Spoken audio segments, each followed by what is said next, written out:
Alberto, te mandé un contacto de Katia Schaffer. Si puedes ayudarle a entrar, ella no puede entrar, si puedes. ¿Me lo mandaste a mi WhatsApp? Sí. No me ha llegado. A ver.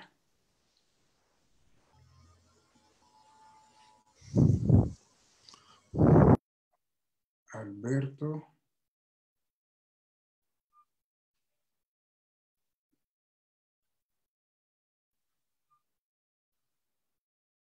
Ya. Ahorita le llamo. Mientras tanto, quiero darte la bienvenida. Hoy hablaremos sobre los conflictos en Medio Oriente. Adelante, Rubén. Muchas gracias. Bueno, pues muy buenas tardes a todos. Bienvenidos. Hoy tenemos un tema extenso, complicado, pero muy interesante. Y vamos a hablar de conflictos del Medio Oriente. Vamos a dividir esta conferencia en dos partes. En la primera parte vamos a analizar la cultura tribal, porque no podemos entender lo que pasa en Medio Oriente sin entender las características de la cultura tribal. Es una cultura muy diferente a lo que nosotros estamos acostumbrados. Y en la segunda parte vamos a entrar en el tema de Jerusalén, de qué significa paz para los musulmanes, el conflicto israelí-palestino y todos los demás. Entonces, empecemos por la parte de la cultura tribal. Les ruego tratar de olvidar nuestros valores morales, políticos, de democracia, de libertad, que nosotros fuimos creados con ellos, y tratar de sumergirnos en una cultura muy, muy diferente. Entonces, abróchense los cinturones, por favor, y vamos a volar al Medio Oriente. Quisiera empezar con mostrarles el mapa político del Medio Oriente. Aquí podemos observar desde Marruecos al oeste, Algeria, Túnez, Libia, Egipto, Saudi Arabia. Tengo que salir un poco para hacer eso. Bueno, Egipto, aquí tenemos Saudi Arabia, Yemen, Irak, Jordania, Siria, Israel, y al otro lado tenemos del Golfo Irán y Afganistán. Ese es el mapa político del Medio Oriente. Ahora, observen por favor las fronteras. No sé si alguien me puede observar o decirme algo sobre qué les parecen las fronteras que están acá trazadas entre los países.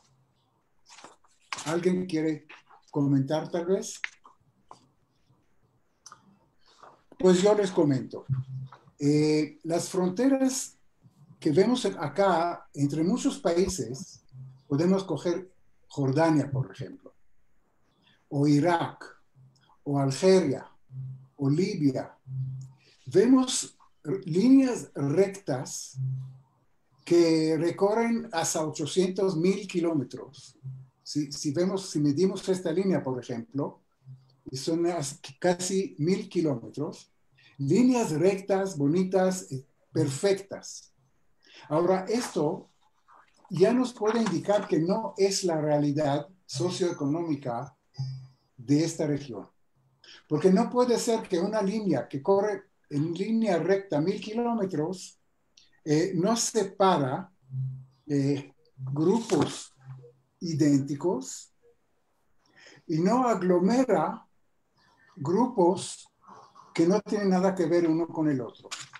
En otras palabras, estas líneas son virtuales, son teóricas, son líneas trazadas por alguna razón que vamos a ver ahora.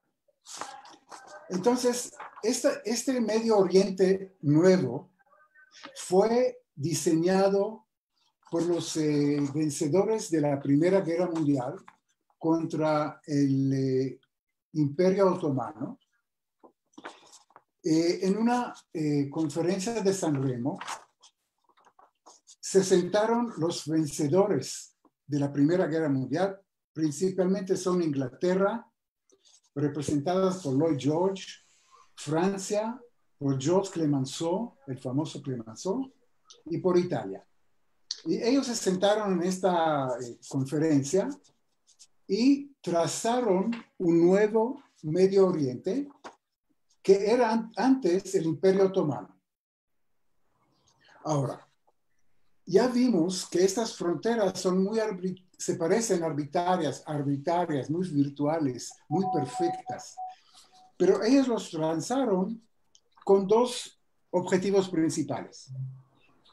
Ellos no eran tan tontos de no entender que, por ejemplo, en Irak o en Jordania o en Siria, aglomeraron una cantidad de tribus, una cantidad de religiones, una cantidad de etnias y una cantidad de sectas diferentes, aglomeraron en un solo país. Ellos conocían la situación, no eran tan estúpidos, pero ellos pensaban en términos del occidente de nacionalismo. Y sabemos que en Europa, el nacionalismo cuando nació después de la Edad Media funcionó muy bien. Alemania, por ejemplo, y otros países eran feudos pequeños que pelearon entre ellos toda la Edad Media, pero cuando llegó la emancipación y todas las ideas nuevas de la nación, se reunieron y con el tiempo se formaron países nacionalistas como Francia, Alemania, Inglaterra, etcétera, etcétera, que aglomeraron, sí, diferentes tribus, decimos, y diferentes etnias. Pero funcionó. Entonces, como ellos no conocieron la cultura tribal del Medio Oriente, eran ignorantes en ese sentido, pensaban que Medio Oriente se porta igual como Europa. Pero eso es el primer, digamos, la primera observación. Y hay que darle tal vez el crédito. Pero por otro lado, también al trazar estas fronteras, simplemente querían servir sus intereses egoístas del país, sin considerar la realidad socioeconómica de la región. Y le voy a dar dos ejemplos para no extender demasiado. Fíjense en Egipto, al lado derecho del canal de Suez, yo no tengo mouse, no puedo mostrarles, pero ustedes lo pueden encontrar. Al lado derecho del canal de Suez está la península de Sinaí. Todos los vean, ¿verdad?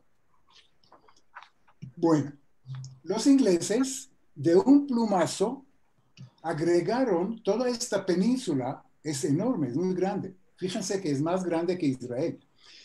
Esta península la anexaron a Egipto.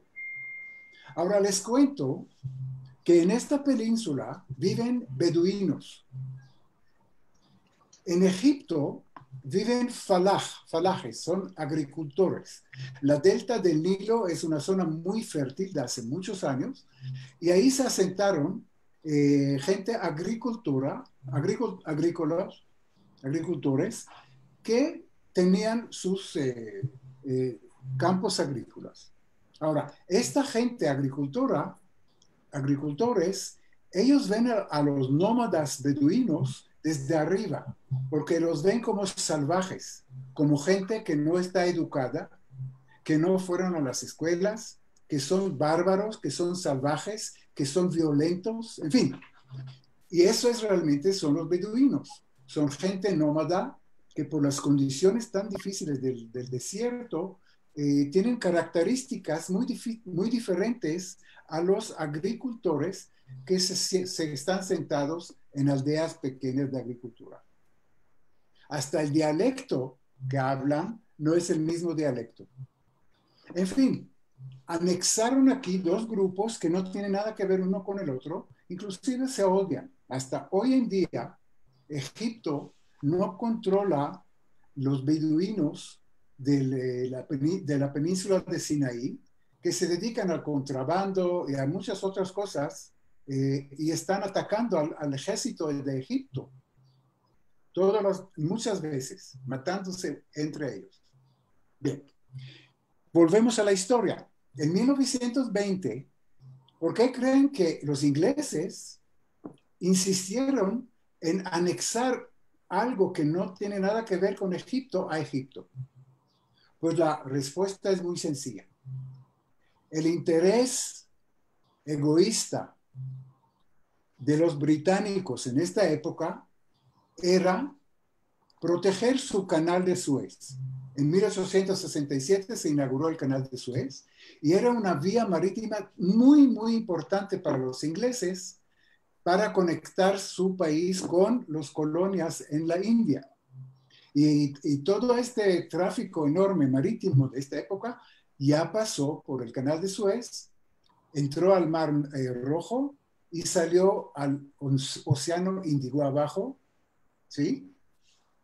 Entonces, al anexar esta península a Egipto, protegieron el canal de Suez y alejaron a todo lo que era el Imperio Otomano y otros factores que pueden ser peligrosos de su canal de Suez. Otro ejemplo de trazado de fronteras arbitrario y que sirve a los intereses de los mismos países colonialistas era en Irak.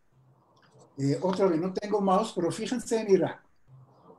Las fronteras en Irak se trazaron en 1920 en la conferencia de San Remo. Les cuento que 6 años después, algunos geólogos británicos que hicieron estudios de geología buscando petróleo en toda esta parte de Medio Oriente, sacaron un informe que podría haber petróleo en la parte norte de Irak entre Basra y Mosul.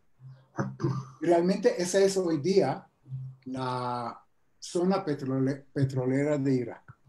Entonces, 6 años después que se transaron las fronteras con Irak, sacaron los ingleses sus reglas perfectas y movieron la frontera de Irak 100 kilómetros al norte.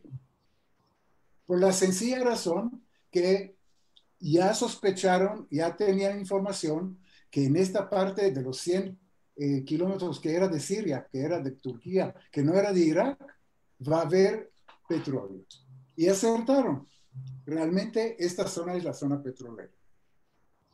Entonces, este es otro ejemplo que las fronteras fueron trazadas por intereses egoístas de los países que sirvieron sus intereses de los que vencieron al Imperio Otomano después de la Primera Guerra Mundial.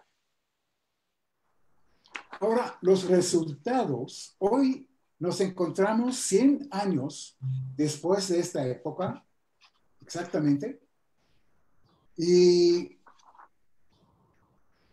la esperanza de los europeos de crear un nuevo Medio Oriente, de crear nuevos países con los nacionalistas, con los símbolos que funcionaron tan bien en Europa, de una bandera, del himno, de un pasaporte común a todas estas etnias, de una moneda que está de todos, un ejército, policía, constitución, leyes, en fin, todas estas características que conocemos en países nacionalistas. Ellos esperaban que estos países, con el tiempo, se van a formar de unos países nacionalistas, que todas estas etnias, que todas estas tribus, religiones diferentes, sectas diferentes, se van a encontrar alrededor de una hoguera y cantar juntos Kumbaya. Quiere decir, va a haber la paz y la tranquilidad y todos se van a unirse en un solo país nacionalista, como pasó en Europa. Pues les cuento que 100 años después de estos sueños, esto no sucedió, eso no sucede y eso jamás va a suceder. Y las razones vamos ahora a analizar.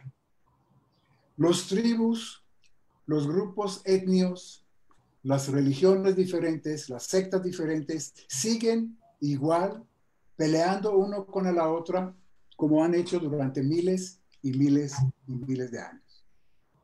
Y estas son la razón prácticamente, una de las razones importantes que de todos los problemas del Medio Oriente actual. Ahora quiero mostrarles, aquí vemos la famosa reunión de San Remo en 1920, donde está Clemenceau, Lloyd George, Italiano y todo lo demás. Bueno, pero ahora sí quiero mostrarles el mapa verdadero del Medio Oriente. No el mapa político que conocemos todos, sino el mapa verdadero que es este.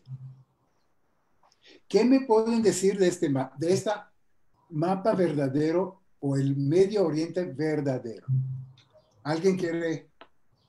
Que no había definición de países. No había, ¿Perdón? No había división de países.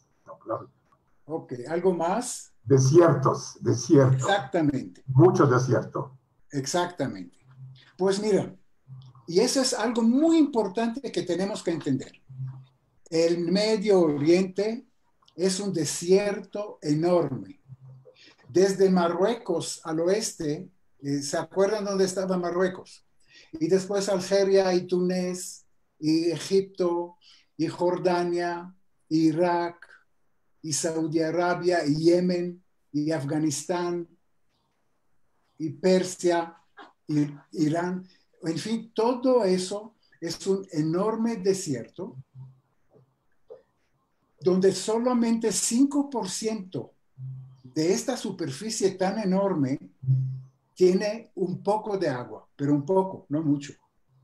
La mayor parte es un desierto tremendo. Entonces, esto ha hecho las características de la gente y de la cultura durante miles de años. Ahora, en esta parte, por ejemplo, Mesopotamia, eran una de las culturas más antiguas del mundo. Entre el río Tigre y se sentaron gente y había cultura de las primeras culturas del mundo. Pero otra vez, en toda esta área se sentaron alrededor de las pocas fuentes de agua que existían. Primero familias, se extendieron a unos clanes y después a unos tribus y se aferraron a las pocas, vuelvo a repetir, a las pocas fuentes de agua que existía en toda esta zona.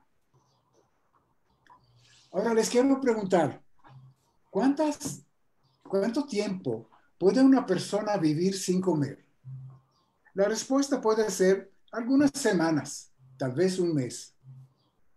Pero si les preguntaré, ¿cuánto tiempo puede una persona sobrevivir sin tomar agua?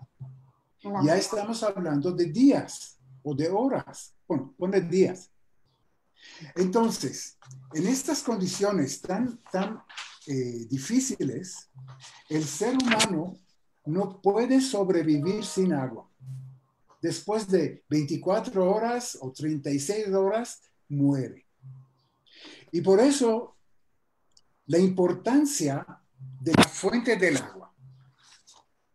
Y por eso, nosotros que vivimos acá en América Latina y andamos 50 kilómetros y hay 3 riachuelos y 2 lagos y una cantidad de agua increíble, no podemos entender la realidad del Medio Oriente. Allá es muy diferente. Una tribu que no tiene agua deja de existir. Es cuestión de vida y muerte.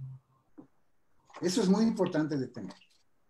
Entonces, en esta Permítanme un segundito. Entonces, en esta área no se puede vivir individualmente. Nosotros en el occidente vivimos individualmente. Tenemos una pequeña familia, los padres y los hijos o 3 hijos y eso es todo.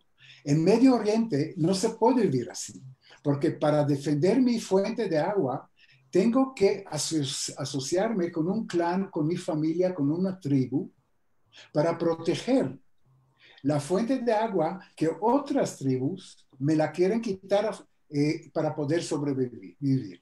Entonces, ya vemos que es una sociedad tribal, no individual. Entonces, para vivir en esas condiciones durante miles y miles de años, Abraham Avinu ya andó en estas tierras hace 3000 años, ellos establecieron normas y leyes y una organización que se adopta a este ambiente. Y les quiero decir que estas leyes milenarias son mucho más importantes hasta hoy en día que las leyes del país donde viven o inclusive las leyes del Corán, que es el libro sagrado de la religión musulmana.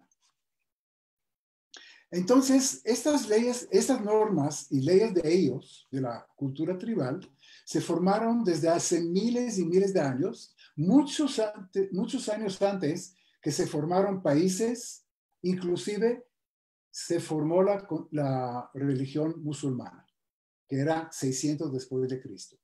Estas leyes existieron 3000 años, 4000 años, 5000 años. Y son muy arraigadas, muy fuertes en estas sociedades. Y les quiero dar algunos ejemplos para que vean ustedes este tipo de leyes.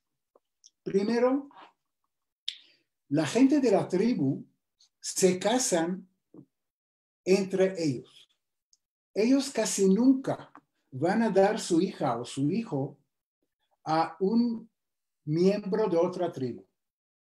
Porque por definición, la otra tribu, durante miles de años, la única que quería hacer es quitarle la fuente de agua que necesitaba tanto. ¿Por qué? Las tribus crecieron, el número de personas creció, y la fuente de agua de cada tribu ya no abastecía a todo el clan, todo el tribu. Y la única manera de sobrevivir era ir y atacar otra tribu vecina o no tan vecina, matarlos y quitarles el agua. Entonces, por definición, la otra tribu era el enemigo. Y por eso nunca dieron sus hijos a casar con otras tribus. Hay un refrán o un dicho en árabe que es muy, muy típico en esta zona, que dice mushmina. Esta gente son mushmina. En yiddish decimos nicht unsere. Quiere decir, no son de nosotros. Son ajenos a nosotros. Y esta expresión mushmina es una expresión muy significante en Medio Oriente. Bien. Le voy a dar 2 o 3 datos de Israel y se van a asombrar. Hasta hoy en día, y estamos en el siglo XXI, 40% de los beduinos o de los árabes, no beduinos, los árabes que viven en Israel, todavía se casan entre la misma familia o el mismo clan. 40%. Hay una tribu beduina en el Negev, en el sur de Israel, donde 25% de los niños nacen sordos. 25%. Es mucho. ¿Por qué? Por casamientos endogamios. Se casan entre ellos. En Israel, los médicos, si viene una persona árabe, una persona beduina a un hospital en Israel, el médico no tiene que preguntarle a qué medicina eres sensible. ¿Sí? Porque ya saben que las diferentes etnias, qué medicinas son alérgicas. Porque ya está dentro del clan, porque se casan entre ellos en forma endogamia y tienen los mismos problemas. Otro hecho sorprendente En Saudi Arabia, una nueva pareja no puede casarse antes de hacer una prueba de genios incompatibles que hace el gobierno. Otra vez, por casamientos endogéneos entre clanes, entre tribus, entre familias. Entonces, hoy en día ya hay tecnología, no les permiten casarse o por lo menos checan qué genes no compatibles tiene la nueva pareja. Otra costumbre que se desarrolló durante estos miles y miles de años, formaron milicias armadas, porque allá uno no puede ser amable. Cuando una tribu se acerca al campamento de una otra tribu, ellos ya saben que hay una sola razón. Vienen a quitarme el agua. Y para defenderme, tengo que formar una milicia armada hasta los dientes, ser muy agresivo, no puedo ser pacífico y amable, y tengo que pelear a muerte los pocos fuentes de agua que tengo. Formaron durante muchos miles de años un carácter duro y sangriente. Hay un refrán, un dicho muy típico en Medio Oriente que refleja toda esta cultura. ¿Sabe lo que dicen ellos? Ellos dicen lo siguiente: el que dispara segundo ya nunca más va a disparar. No sé si entendieron. El que dispara segundo ya no va a disparar nunca. ¿Por qué? Porque el enemigo lo va a matar. Y eso parece algo teórico para nosotros, pero para ellos es algo muy, muy real. Así es de violente el ambiente. Otra costumbre, estoy pasando ahora costumbre por costumbre para que vean que las leyes y las costumbres de esta sociedad. Otra costumbre muy arraigada, muy profunda, es la lealtad al tribu. Uno que es miembro de un tribu no puede traicionar a su tribu, jamás. Y si sucede eso, la tribu le saca de su campamento hacia el desierto y en 24 horas el sol se encarga de él. Ahí muere. Y los restos de este señor se encargan las aves rapiñas que están en el desierto y los animales rapiños. Quiere decir, las leyes son crueles, pero muy definidas.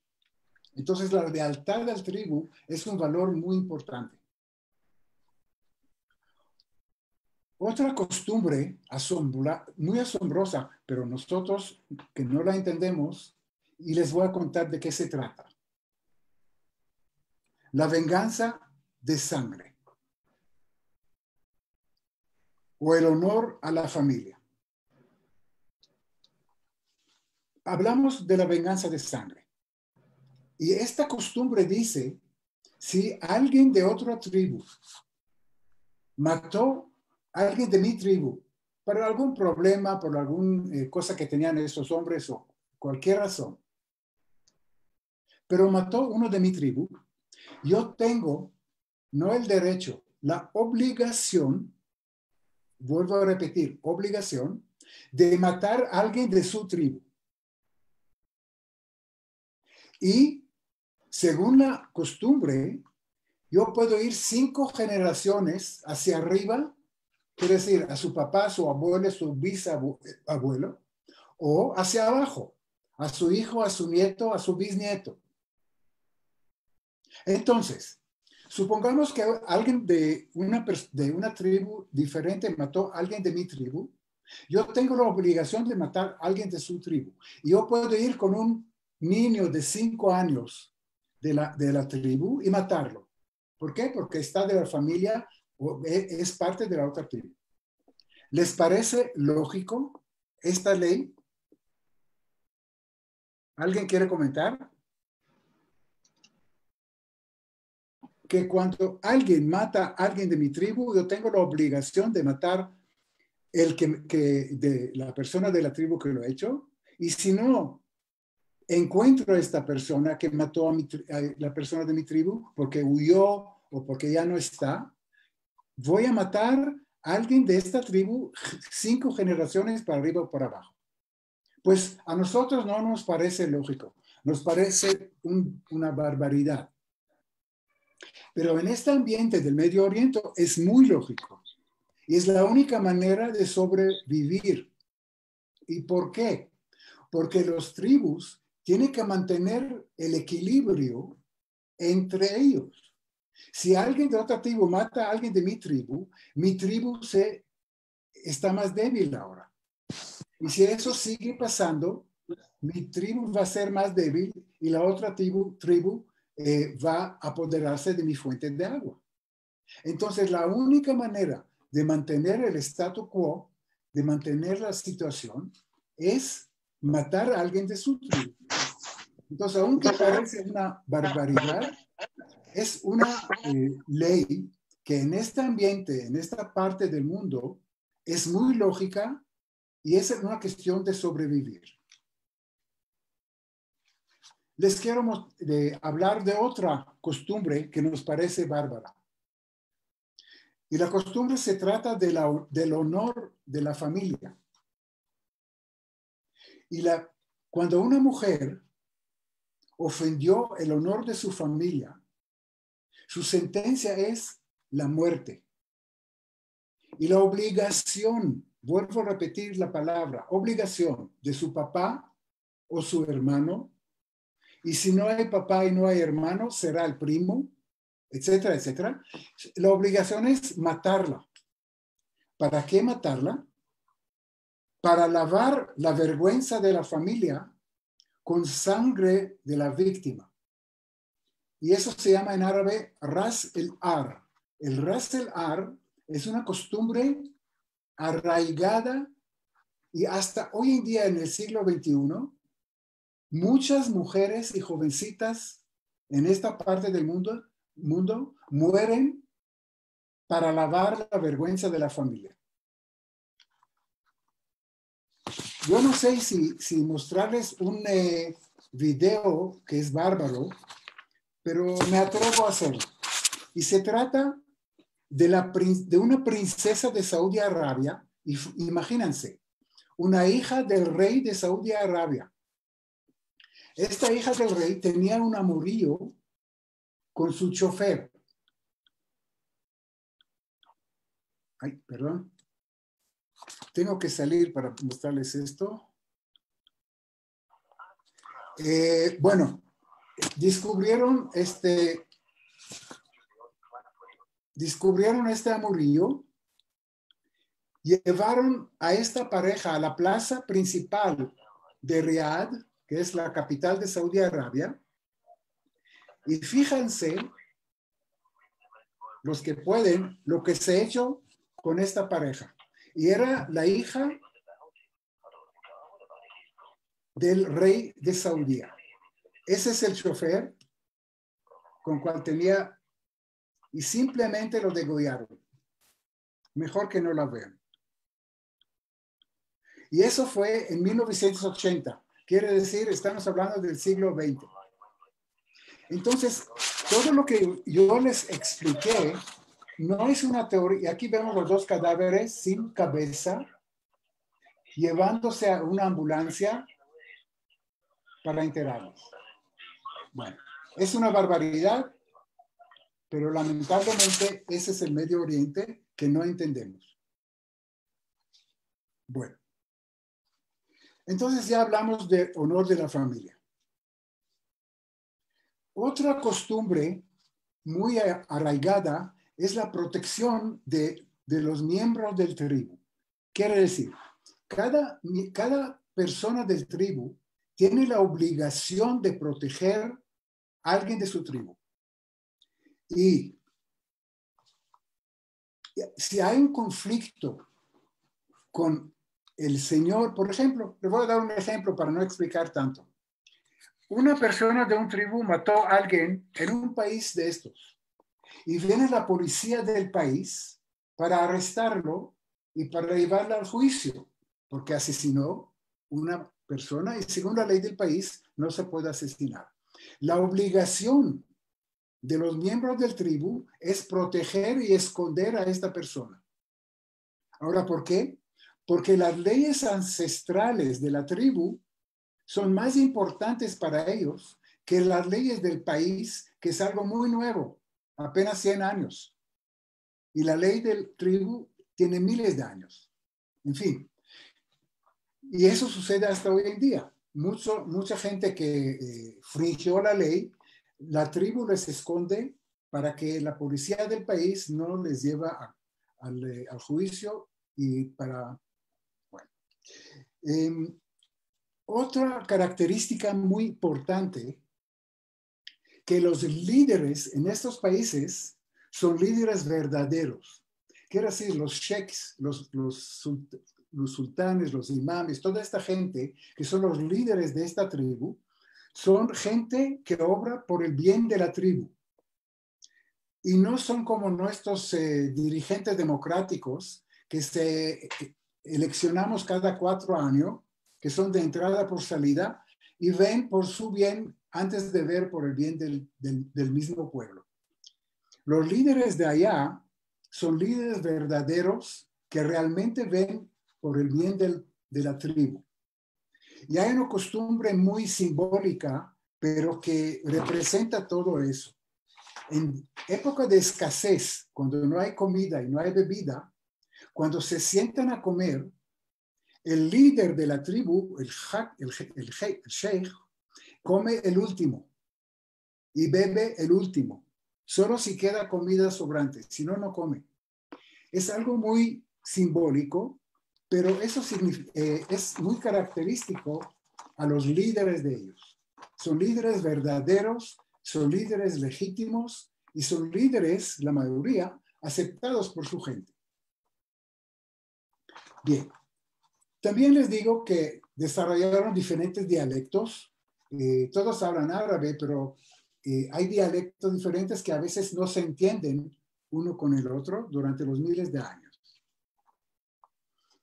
Y durante todos estos años, sobrevivieron solamente los fuertes, los agresivos, los violentos, los que rechazaron y mataron a sus enemigos, porque esa es la ley de esta región. El fuerte sobrevive y el débil desaparece. Y esas son las leyes de allá. Y el último punto importante que quería tocar era el punto de la religión.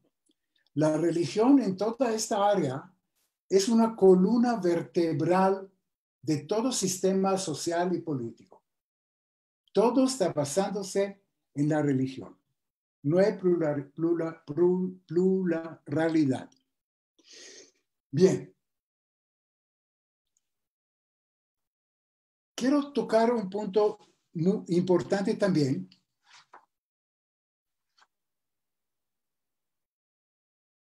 Y tal vez explicarles antes que esta aglomeración de países que han hecho los vencedores de la Primera Guerra Mundial no funciona. Estamos viendo que 100 años después, Siria, Irak, Yemen, etcétera, ahora vamos a ver, no funciona. Bueno, entonces vamos a dejar el otro punto después. Primero vamos a entrar a los mismos países. Entonces podemos dividir los países del Medio Oriente en 2 tipos de países. Uno son países fracasados, países que no funcionan, países no funcionales, como son Irak, Siria, Libia, Yemen, Líbano, Somalia, Túnez, Sudán, Afganistán, Irán. Y por otro lado, vamos a ver más tarde que hay unos países que sí funcionan. Y vamos a tratar de analizar por qué. ¿Qué pasa? Quiero empezar con un país que conocemos todos, que es un país que se llama Irak. Ahora, ustedes recuerdan, fíjense en el mapa de Irak. Aquí está Irak, en verde, un país homogéneo pintado de verde. Ese es el país virtual que se llama Irak. Pero no existe un país que se llama Irak. ¿Por qué? Porque la realidad, el Irak verdadero es este. Alberto, a ver si lo haces más grande para que se vea a la gente. Yo no puedo. Bueno. Entonces, si observamos este mapa de Irak, vemos que es una aglomeración de tribus, de etnias, de religiones, de sectas, en fin, toda combinación posible existe en este país. Ahora, son tribus que desde hace miles de años pelean entre ellos. Son tribus que tienen otras costumbres, otras vestimentas, otra manera de comer, otro cultos, a veces no son de la misma religión, en fin, gente que no tiene nada que ver uno con el otro, pero los europeos los aglomeraban en 1920, como hemos visto en San Remo, en un solo país, con la esperanza que con los años va a ser un país nacionalista como Europa. Entonces, este país está ubicado entre dos ríos, el Tigre, Éufrates, que había civilización allá de hace muchos, muchos años. Desde muchos años cavaron, les cuento que el Tigre, sus fuentes están en el sur de Anatolia, y el Éufrates, sus fuentes de agua están al noreste de Anatolia.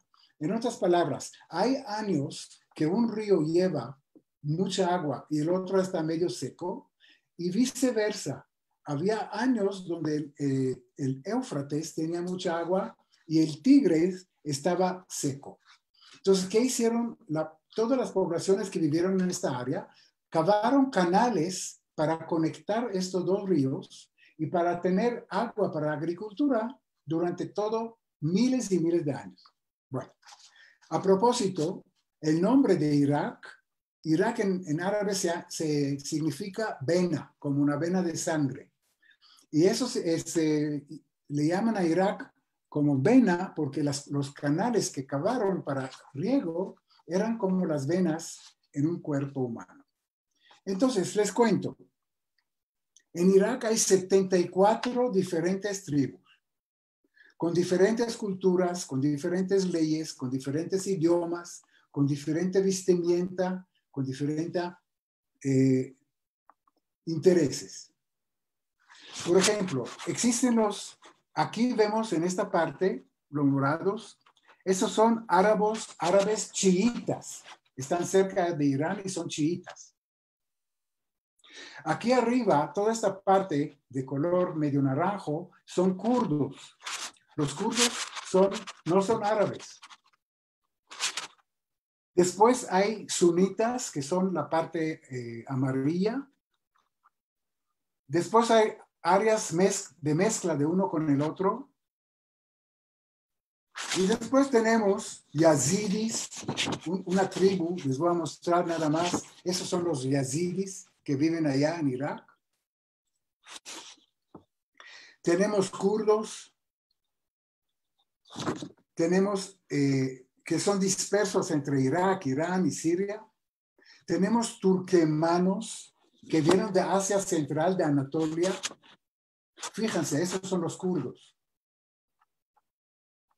Aquí tenemos los turquemanos, que son gente completamente diferente. No son musulmanes.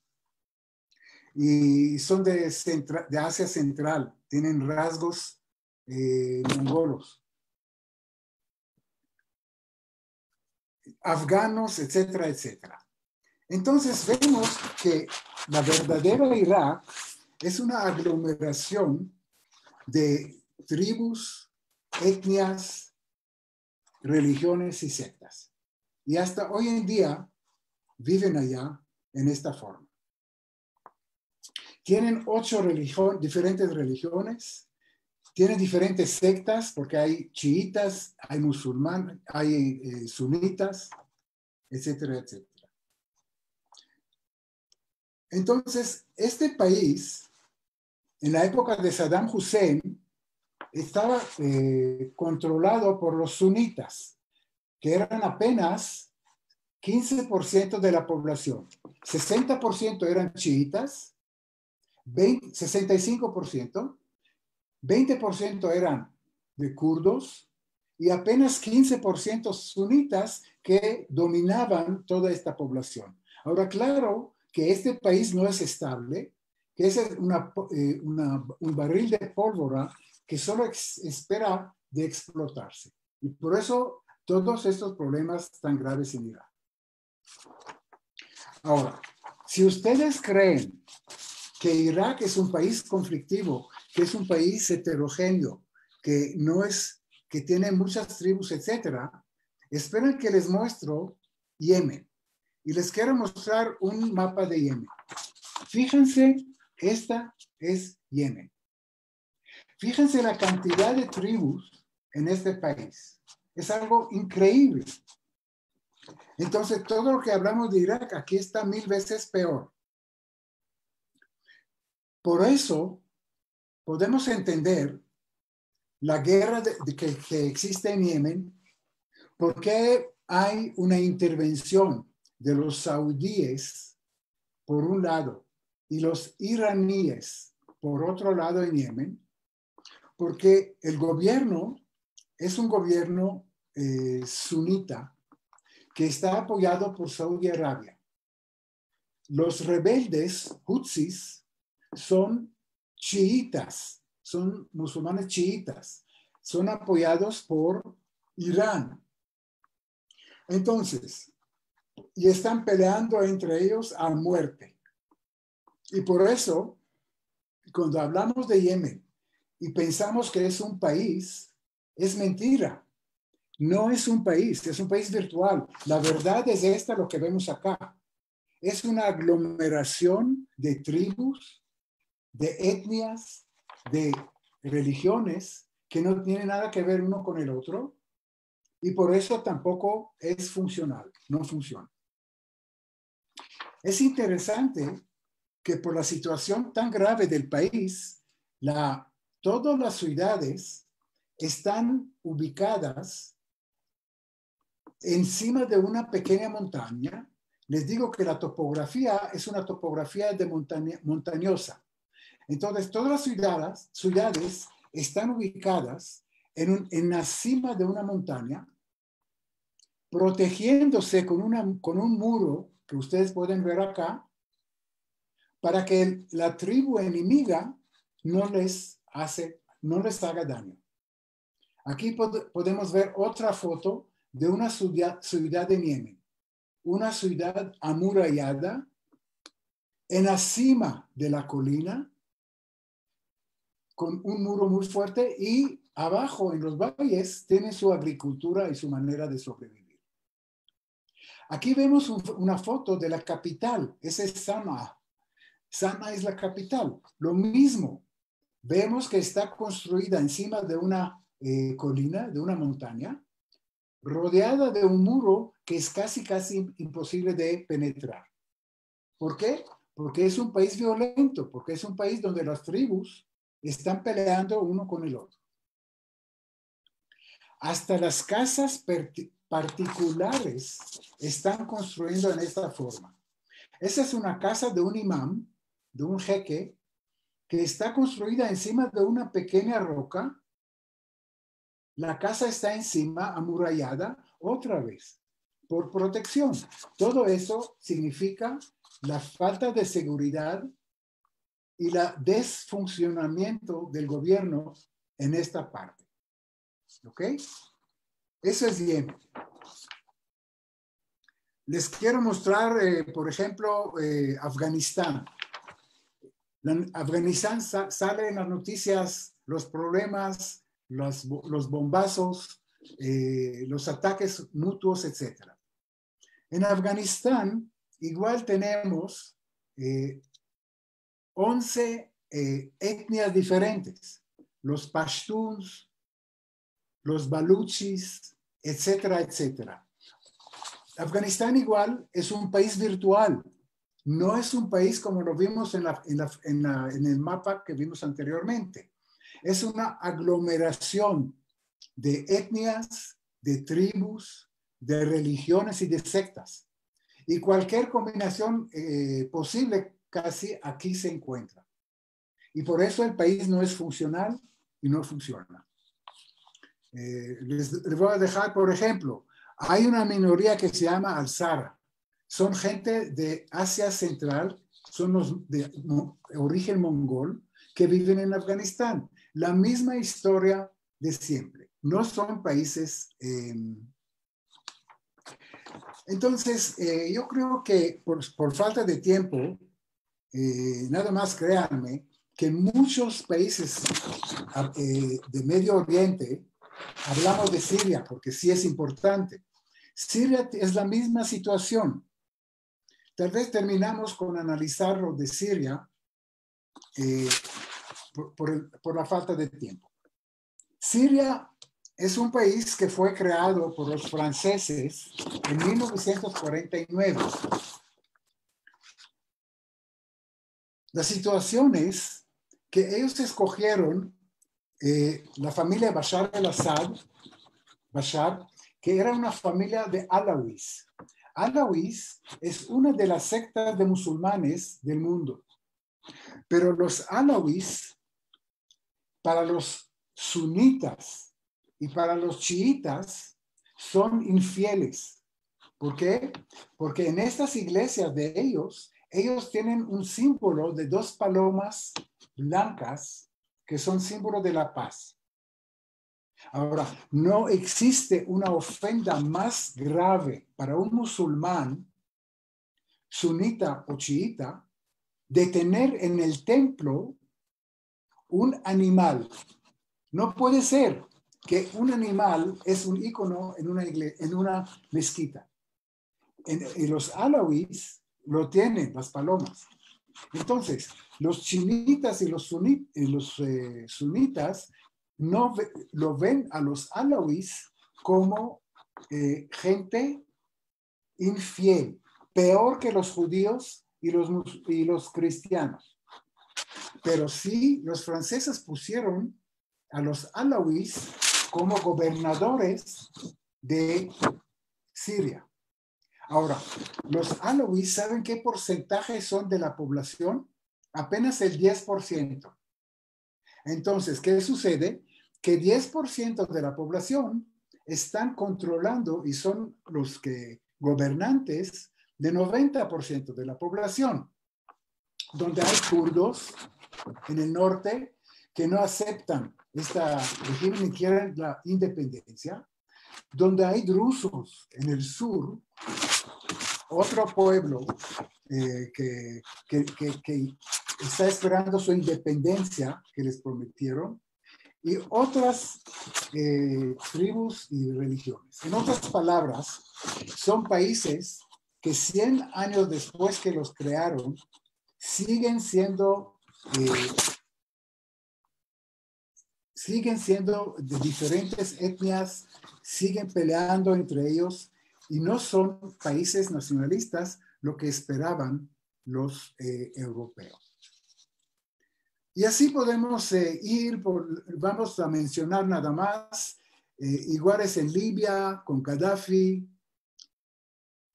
Tal vez un país importante es un país, Sudán, ni hablar, son 590 tribus. Pero Irán, nosotros tenemos la noción que Irán es un país homogéneo, que es un país fuerte, que quiere ser el país más fuerte y conquistar el Medio Oriente y el mundo total con la hegemonía de los chiitas. Pero si conservamos a Irán, también está formado por muchas etnias y muchas minorías. están los kurdos, los persas, los lorish, los gulakis, los tabaris, los taleshis, los árabes, los azeris, los baluches, etcétera, etcétera, peleando entre sí y peleando con el gobierno. Irán hoy día existe solamente por la mano dura del régimen teocrático de los ayatolas, pero es un país tan poco funcional como son muchos otros países del Medio Oriente. Entonces, inclusive Irán, el poderoso, está muy dividido y con muchos problemas adentro, como hemos visto en muchas revueltas populares últimamente. En fin, y así es la historia del Medio Oriente, y por falta de tiempo no vamos a entrar a otros países, sino vamos a entrar a países en Medio Oriente que sí funcionan. Y con eso vamos a terminar. Ahora, les pregunto, ¿cuáles son los países en Medio Oriente que sí funcionan? ¿Alguien me puede indicar y por qué? Bueno, vamos a entrar en este tema. Turquía es uno de ellos. Turquía, sí, es verdad, pero uno que es más característico, les voy a mostrar el mapa y ustedes me lo van a decir, para hacer las cosas más fáciles. Entonces son Qatar, Abu Dhabi y los 7 Emirates Árabes. Esos son los países que realmente funcionan en Medio Oriente. Ahora, quiero hacer una pequeña enseño. Voy a leerles los nombres de los 7 Emirates Árabes y ustedes, por favor, díganme si los conocen, si los escucharon, etc. ¿Alguien escuchó hablar de Sharjah? Me imagino que nadie. ¿Alguien escuchó hablar de Ajman? Me imagino que nadie. ¿Alguien escuchó hablar de el Kaiwan? No. Me imagino que nadie. ¿Alguien escuchó hablar de Ras el Khaimah? No. Tampoco. ¿Alguien escuchó hablar de Fujairah? Fujairah? No. Sí conocemos Abu Dhabi, ¿sí? Y conocemos Dubái. Sí. Pero a todos los demás no conocemos. ¿Alguien me puede decir por qué no los conocemos? ¿Por qué no salen en la televisión todos los santos días como sale Irak, como sale Siria, como sale el Líbano, como sale, bueno, todos los que no funcionan? La prensa No hay conflictos entre ellos, no hay conflictos. Perfecto. Sí, Ariel, Abel, muy bien. No conocemos estos países porque no hay nada allá. No hay conflictos, no hay derramamiento de sangre, no hay bombazos, no hay suicidas. Es la paz y la tranquilidad. Ahora, eso es verdad. ¿Y por qué hay tanta tranquilidad y tanta paz? ¿Porque tienen petróleo? No. ¿Son tribus? No. Díganme, por favor, ¿Irak tiene petróleo? Claro que sí. ¿Tiene paz y tranquilidad? No. Claro que no. Entonces, la respuesta que estos emirates tienen petróleo y esta es la razón de la paz y de la tranquilidad, no es la razón. Ok, entonces, ¿cuál es sí la razón? Un mejor gobierno. Por ahí, Luisa, por ahí vamos, pero concreta más. Porque son tribus de una familia, ¿no? Cada uno. Porque bueno, no estoy segura, pero tiene que ver con el bienestar de la gente, cómo vive la gente, que están dando mejor calidad de vida supuestamente a todos ahí, en esa región. Pero por qué en Irak no dan buena calidad de vida y no pueden dar en Siria? Yo te voy a decir. Corrupción. Sí, pero no. La razón es mucho más sencilla. Cada emirate árabe es una sola tribu, Es lo que un dijo. solo jeque, una sola etnia. Quiere decir una sola tribu. Y Mujer. esto hemos visto que los países fracasados es una aglomeración de tribus, de etnias, de religiosos, de religiones, etcétera, etcétera. Parece que el ser humano, nosotros, nos gusta más estar con nuestros gente que son de nuestro grupo y con ellos vivimos en paz y tranquilidad. La razón de tener paz y tranquilidad en esos emirates es la mayor razón es la que cada emirate es una sola tribu, una sola etnia. Y con eso viven en paz. Ahora, ¿qué tiene por ejemplo Abu Dhabi? Abu Dhabi no tiene petróleo. Les voy a decir lo que tiene Abu Dhabi. ¿Agua? Tiene tres cosas importantes. ¿Agua tiene? No, no tiene agua, muy poca agua. Centro financiero, muy importante. ¿Cómo? Centro financiero. Ah, pero eso es la segunda etapa. Lo que tiene de recursos naturales es arena, número 2, arena, y número 3, arena. No tiene nada. Es un país que tiene solo arena, no tiene petróleo. 3% de su Producto Interno Bruto es petróleo. Pero sí, tiene la paz y tiene la tranquilidad. Y encima de la paz y la tranquilidad, formaron un ambiente económico de atractivo y de atracción. Ahí tienen una industria, un centro financiero muy grande, un sector inmobiliario muy importante, un sector cultural muy importante, el Museo del Louvre. La única sucursal del mundo es aquí en Abu Dhabi. En fin, ellos pudieron crear un país próspero económicamente, no porque tienen petróleo, porque tienen un ambiente de paz y tranquilidad, porque tienen un ambiente que atrae inversionistas, porque tiene una sola tribu, porque no tiene conflictos. Y esa es la razón. Entonces, aquí vemos muy claramente la diferencia tan enorme, lo mismo Qatar y lo mismo Abu Dhabi, que no es parte de ello. Pero aquí vemos muy claramente la razón que los Emirates Árabes son países con éxito y nadie tiene duda. Todo el mundo conozco a Dubái y la prosperidad de esos países.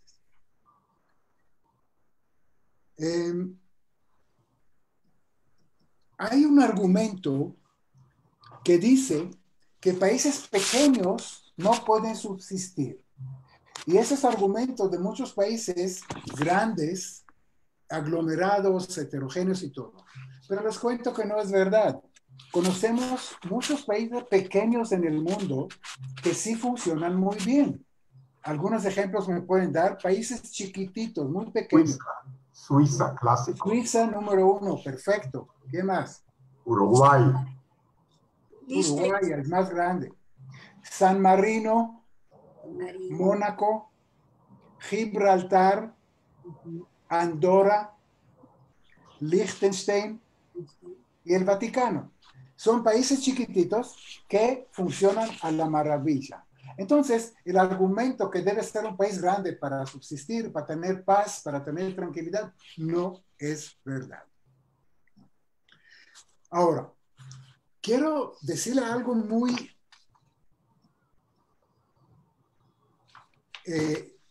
que no pensaron en eso. Cuando hablamos de países heterogéneos, países que están compuestos por diferentes etnias, por diferentes sectas, por diferentes religiones en Medio Oriente, y ya vimos que no funcionan, ¿verdad? Les quiero decir que no solamente en Medio Oriente existe esta situación.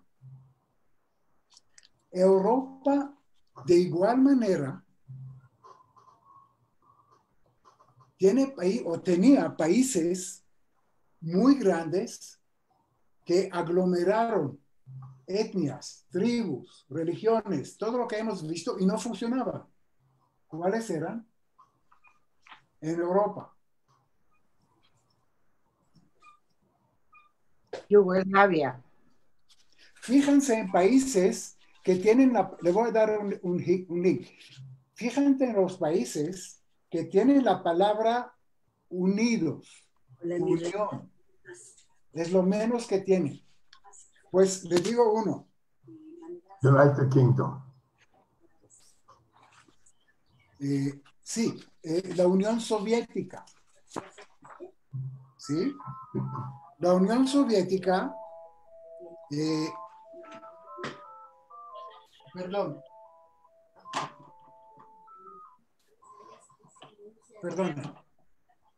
La Unión Soviética era un aglomerado que eran 15, eran aglomerados de diferentes etnias que no funcionaba. Vemos que en 1991, esta es la Unión Soviética, tenía 15 diferentes países que eran parte de la Unión Soviética. ¿Y qué pasó con esta unión? En 1991, Boris Yeltsin firmaron la desintegración de la Unión Soviética. ¿Y cuál era la solución de este país tan grande, tan heterogéneo? Fraccionarlo en 15 diferentes repúblicas. Y hoy en día funciona mucho mejor en esta forma. ¿Ok? Este es un ejemplo. Hay una excepción importante que funciona muy bien. Armenia y Azerbaiyán. Bueno, es verdad. Tal vez para enfatizar, mi punto es el siguiente, que países grandes, heterogéneos, donde aglomeraron muchas etnias no funcionan, y que países que son más homogéneos, de gente más cercana una a la otra, funcionan mejor. Yo no digo que es la maravilla del mundo, pero funcionan un poco mejor. Y eso es un ejemplo que quería darles. Ahora. Rubén, acuérdate Sí. que seguimos con esta misma plática la semana que entra. Sí, la semana que entra. Perfecto. Entonces voy a acabar aquí para abrir la sesión. Solamente decirles, y vamos que el segundo país en Europa que tampoco funcionaba, ¿sí? Es otro país que se llama Yugoslavia. Yugoslavia estaba compuesto por 7 diferentes etnias. Con la mano dura de Tito estaba funcionando más o menos y tenía que desfraccionarse. Bien, terminamos aquí con el asunto de los países del Medio Oriente, de la cultura tribal, y voy a abrir la sesión para observaciones o para preguntas o para cualquier otra cosa. Muy interesante y quiero estar pendiente para la próxima semana. Bueno, claro, les cuento que la próxima semana tal vez es más interesante que hoy. Hoy era una introducción a lo que vamos a hablar la próxima semana, para que entiendan la situación. Sí, va a ser muy interesante. Gracias. ¿Qué pasa con Israel? Es para la próxima. Para la próxima. Mira, excelente pregunta. Ahora, ¿por qué no me preguntas qué pasa con Estados Unidos? ¿Qué pasa con Canadá? Mira, en Estados Unidos hay gente de todo el mundo. Hay indios y hay árabes y hay polacos. Bueno, gente de todo el mundo. ¿Cómo funciona? Hasta ahora argumentamos que una sociedad heterogénea, fraccionada, no funciona.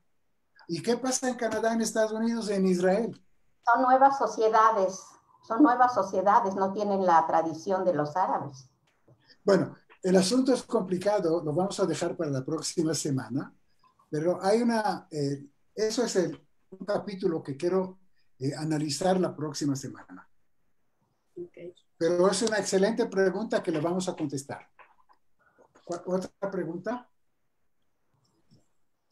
Bueno, hay un potencial conflicto que todo el tiempo existe, lo que tú enfatizaste totalmente la antropología de los países del Medio Oriente. Sí. Empezaste esto. Obviamente ya en los últimos 100 años hubo unos gobiernos importantes centrales que trataron de manejar el país a pesar de las divisiones. No han tenido mucho éxito, es cierto, pero Egipto es uno de ellos, por ejemplo. Sí. Egipto se me hace un país bastante no tan bifurcado, no tan dividido como Irak o como Irán o como otros. Entonces, el futuro es un potencial conflicto entre el poder central y los tribus. Bueno, excelente observación. La vamos a tocar la próxima semana, pero quiero decirle algo. Yo hablé hoy día de países fracasados, Irak, Yemen, etcétera, y países que funcionan. Hay un grupo de países que están entre estos dos grupos. Y Egipto es uno de ellos. Saudi Arabia es otro de ellos. No toqué eso por falta de tiempo, pero la característica de estos países es un poco diferente. Si quieren, lo tocamos la próxima semana. Pero ya veo que vamos a tener que hacer una tercera reunión. Está bien. No tenemos prisa por salir. Ok, entonces, acuérdenme, vamos a hablar del tercer grupo que no toqué hoy. Países que están no muy fracasados, sino muy exitosos, pero están entre medio. Egipto, Saudi Arabia, etc. Ok. Perfecto. Gracias. Pues con eso creo que podemos terminar. Muchas gracias por la paciencia y nos vemos en 2 semanas. O en la próxima semana, creo. Ya depende de Anita. Sí, la próxima semana. Okay. Sí. ¿Sabes que en Estados Unidos y Canadá son países de refugiados? Es gente que salió de sus países para buscar un nuevo lugar y los árabes no. ¿Sería eso una razón? Puede ser, sí. Sí. Algo de eso tiene. Es muy, muy cierto. Pero ya no hay tiempo. La próxima semana. Un abrazo a todos. Muchas gracias. Hasta luego. Gracias, Rubén. Gracias. Gracias. Gracias. Adiós. Bye.